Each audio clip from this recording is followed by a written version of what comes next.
Welcome in everybody to this week's edition of Valpo Basketball Weekly, brought to you by our friends at Lakeshore Bone and Joint Institute. Brandon Vickery with you. Glad to be joined via Zoom by the head coach of the Valpo basketball program, Matt Loddick. And coach, after an 0-3 start, you went to the Bahamas this past week in a successful multi-team event, winning 2 out of 3, 3-1 overall for the week.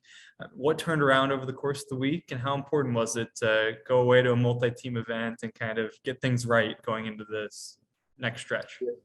Yeah, I mean, obviously, I think it's easy to look and say we got Ben back healthy, and obviously he's a huge part of what we do. But at the same time, I thought, one of the messages before we left for the event was like, we're going away to get right, and when you do have a lot of new guys.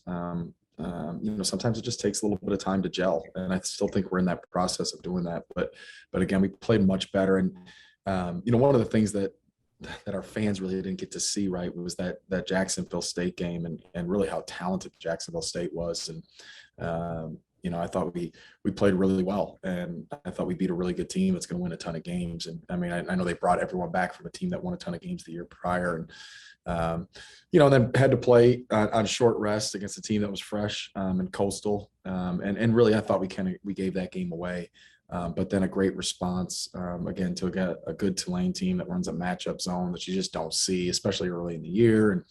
And to come from behind the way we did. So, I've liked the way the guys have just, stayed with it, continue to trust each other and trust what we're trying to do. And we're getting healthy, and, pretty soon here, hopefully we can add Kobe, and then we can really be, full swing at it.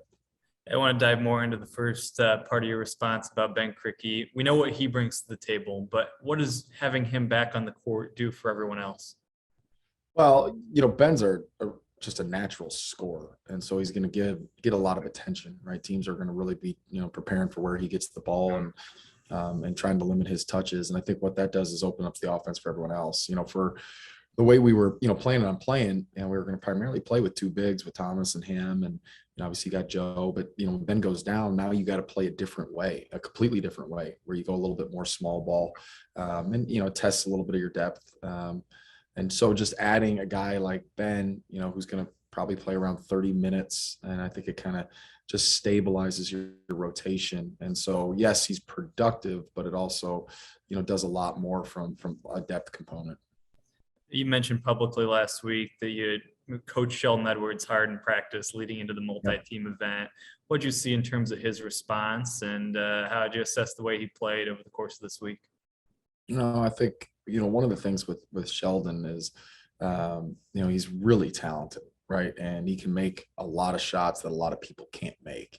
And I think sometimes when you are that talented, you can take, some ill-advised shots that, can be missed, right? And then can get people frustrated in the same way. So we coached him hard. The best thing about Sheldon, right, is he is willing to be coached. And the young man had a perfect response, and he was fantastic down in the Bahamas. And I thought he really, he really got himself going on the defensive end. I mean, he was absolutely a lockdown defender in that tournament.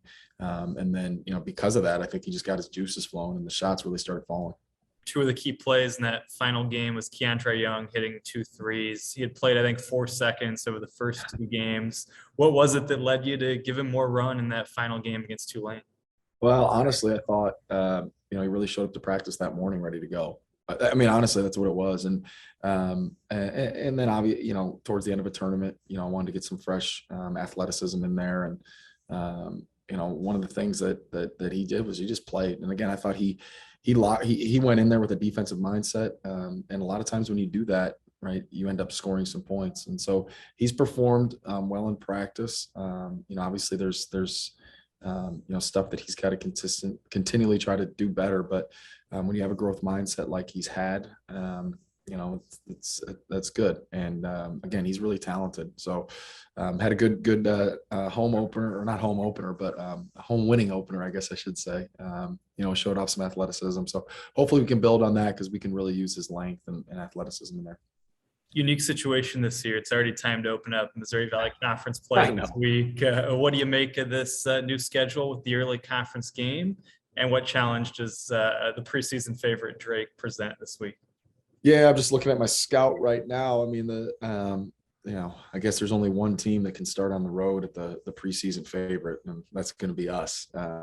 Drake's good. There's a reason they were picked to win our league.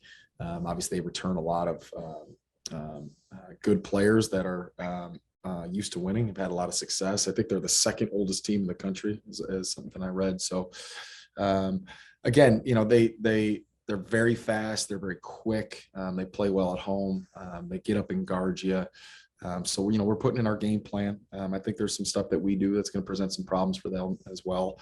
This is the first time we've had a conference game, prior to Christmas since I've been here. So, a lot of conferences are doing this. And I think the idea was, you could try to get some, good games around the Christmas time. So that's why we did it. But, we'll see. So we're excited about it. It's going to be a heck of a challenge. There he is, the head coach of the Valpo basketball program, Matt Loddick. Again, Valpo and Drake to open conference play on Thursday night. It's an 8 p.m. tip, and it's a nationally televised game on ESPNU. This has been Valpo Basketball Weekly, and it's brought to you by Lakeshore Bone and Joint Institute.